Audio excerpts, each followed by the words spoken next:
വന്ദനം. എന്റെ പേര് എറിനമ്പി. ഓഗസ്റ്റ് 15 ഏതൊരു ഭാരതീയനും അഭിമാനിക്കാവുന്ന സുന്ദര ദിനം.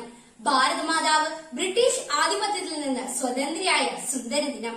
ജാതിമത ചിന്തകൾക്കപ്പുറത്ത് പിറന്ന നാടിന്റെ മോചനത്തിനായി ധീരദേശാഭിമാനികൾ സമ്മാനിച്ച സ്വാതന്ത്ര്യം. സൂര്യനസ്തമിക്കാത്ത സാമ്രാജ്യത്തിന്മേൽ സ്വാതന്ത്ര്യത്തിന്റെ ത്രിവർണ്ണ പതാക പാറിയ ദിനം. പിറന്ന മണ്ണും പെറ്റമ്മയും സ്വർഗത്തേക്കാൾ മാത്രമാണെന്ന് ഓരോ ഭാരതീയനെയും അടിവരയിട്ട് ഓർമ്മിപ്പിക്കുന്ന ഭാരതീയ ചരിത്രത്തിൽ എഴുതിയ സുന്ദര ദിനം. സ്വാതന്ത്ര്യം തന്നെ അമൃതം, സ്വാതന്ത്ര്യം തന്നെ ജീവിതം, പാരതന്ത്ര്യം മാനികൾക്ക് മൃതിയേക്കാൾ ഭയാനകം.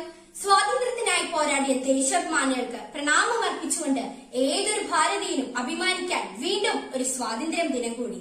ഇന്ത്യൻ സ്വാതന്ത്ര്യ സമരത്തെ കുറിച്ച് ചിന്തിക്കുന്ന ഈ അവസരത്തിൽ അതിനായി ജീവത്യാഗം ചെയ്ത മഹത് വ്യക്തികളെ ഓർക്കുക അനിവാര്യമാണ്. ഇന്ത്യൻ സ്വാതന്ത്ര്യ സമര ചരിത്രം യഥാർത്ഥത്തിൽ 1847 ശിപായി ലഹളയിൽ തുടങ്ങി 1947 നമുക്ക് ഇന്ത്യക്ക് സ്വാതന്ത്ര്യം നേടിത്തന്ന മഹാത്മാഗാന്ധിയുടെ ഉപ്പ് സത്യാഗ്രഹത്തിലൂടെയും നിസ്സഹകരണ പ്രസ്ഥാനത്തിലൂടെയും വിദേശ വസ്തു ബഹിഷ്കരണത്തിലൂടെയും സ്വദേശ വസ്തുക്കളുടെ പ്രാധാന്യം ജനങ്ങൾക്ക് മനസ്സിലാക്കാനുള്ള കൈത്തറി വസ്തു നിർമ്മാണത്തിന്റെയും പരിണിത ഫലമാണ്. എത്രയേറെ സാധുജനങ്ങളാണ് ജാലിയൻവാലാബാഗ് കൂട്ടക്കുരുതിയിൽ വധിക്കപ്പെട്ടത്. ബ്രിട്ടീഷ് വൈസ്രോയിമാരായ മൗണ്ട് ബാറ്റൺ പ്രഭുവിന്റെയും ഡൽഹൌസി പ്രഭുവിന്റെയും ഇന്ത്യൻ ജനതയെ അടിച്ചമർത്താനുള്ള നടപടികളൊന്നും ഭാരതീയരെ തളർത്താനാവില്ല. തന്റെ ഒരു ചകെടുത്തടിക്കുന്നവന് മറ്റേ ചകട് കൂടി കാണിച്ചു കൊടുക്കുക എന്ന ക്രിസ്തുനാഥന്റെ ആപ്തവാക്യങ്ങളെ തന്റെ ജീവിതത്തിന്റെ മാർഗരേഖയായി തെരഞ്ഞെടുത്ത് അഹിംസാ സിദ്ധാന്തത്തിൽ അടിയുറച്ച മഹാത്മാഗാന്ധിയുടെ നേതൃത്വത്തിൽ ഭാരതീയർ തങ്ങളുടെ സ്വാതന്ത്ര്യത്തിന് വേണ്ടി മുറവിളി കൂട്ടിക്കൊണ്ടുവരുന്നു. നിങ്ങൾ എനിക്ക് രക്തം നൽകൂ, ഞാൻ നിങ്ങൾക്ക് സ്വാതന്ത്ര്യം നൽകാം എന്ന് പറഞ്ഞ നേതാജി സുഭാഷ് ചന്ദ്രബോസും അദ്ദേഹം സ്ഥാപിച്ച ആസാദ് ഹിന്ദ് ഫൌജും സ്വരാജ്യം എന്റെ ജന്മാവകാശമാണ്, അത് ഞാൻ നേടുക തന്നെ ചെയ്യും എന്ന് പറഞ്ഞ ബാൽ ഗംഗാധർ തിലക്കും ഇനിയും നിങ്ങളുടെ രക്തം തിളക്കുന്നില്ലെങ്കിൽ നിങ്ങളുടെ ഞരമ്പുകളിൽ ഓടുന്നത് വെള്ളമായിരിക്കും.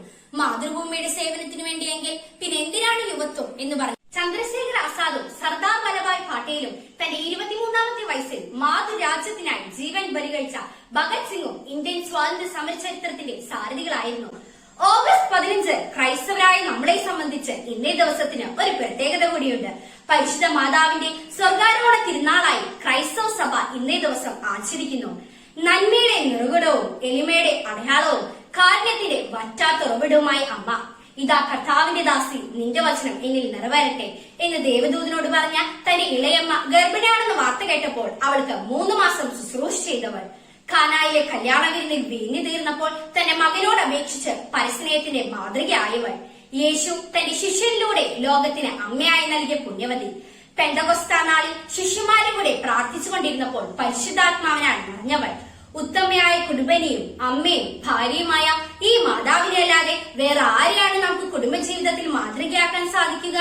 തന്റെ പുണ്യ പ്രവർത്തികൾ മൂലം ആ അമ്മ സ്വർഗാരോപിതയായി. സ്വർഗത്തിൽ നിന്നുകൊണ്ട് ഇന്നും ആ അമ്മ നമുക്ക് കരുണ വർഷിക്കുന്നു. ഭാരത ജനനി ഇന്ന് അസ്വസ്ഥയാണ്. ജാതി മതവർഗ രാഷ്ട്രീയ ശക്തികൾ പരസ്പരം കലയിക്കുന്നു. മനുഷ്യൻ മതങ്ങളെ സൃഷ്ടിച്ചു, മതങ്ങൾ ദൈവങ്ങളെ സൃഷ്ടിച്ചു. മനുഷ്യനും മതങ്ങളും ദൈവങ്ങളും ചേർന്ന് മണ്ണ് പങ്കുവെച്ചു, മനസ്സ് പങ്കുവെച്ചു. ജാതി കോമരങ്ങൾ ഉറഞ്ഞാടുമ്പോൾ ഭാരതാംബിക പകച്ചു നിൽക്കുകയായിരുന്നു. സ്ത്രീകൾ സമൂഹത്തിൽ ചൂഷണം ചെയ്യപ്പെടുന്നു, ഭ്രൂണഹത്യം ഏറിവരുന്നു. വൃദ്ധസദനങ്ങൾ കൂണുകൾ പോലെ മുളച്ചു പൊങ്ങുന്ന ഈ രാജ്യത്ത് സാഹോദര്യത്തിന് വിലയില്ലാതായിരിക്കുന്നു. ഇതാണോ ഗാന്ധിജി യഥാർത്ഥത്തിൽ വിഭാവനം ചെയ്ത സ്വാതന്ത്ര്യം? ഭാരതം എന്നാൽ പാരിൻ നടുവിൽ കേവലം ഒരു പിടി മണ്ണല്ല, ജനകോടികൾ നമ്മെ നാമായി മാറ്റിയ ജന്മഗൃഹമല്ലോ എന്ന് കവി പാടിയതുപോലെ സ്ത്രീകൾ സുരക്ഷിതയായ ഭാരതം, ജാതി വെറിയില്ലാത്ത ഭാരതം, ലോകത്തിന് മാതൃകയായ ഭാരതം, ഇങ്ങനെയുള്ള ഒരു നവഭാരത നിർമ്മിതിക്കായി നമുക്ക് പരിശ്രമിക്കാം. യുവത്വമേ ഉണരൂ, ഒരു നവഭാരത നിർമ്മിതിക്കായി പരിശുദ്ധാമ്മയുടെ മാധ്യസ്ഥം നമുക്ക് അപേക്ഷിക്കാം. ജയ് ഹിന്ദ്.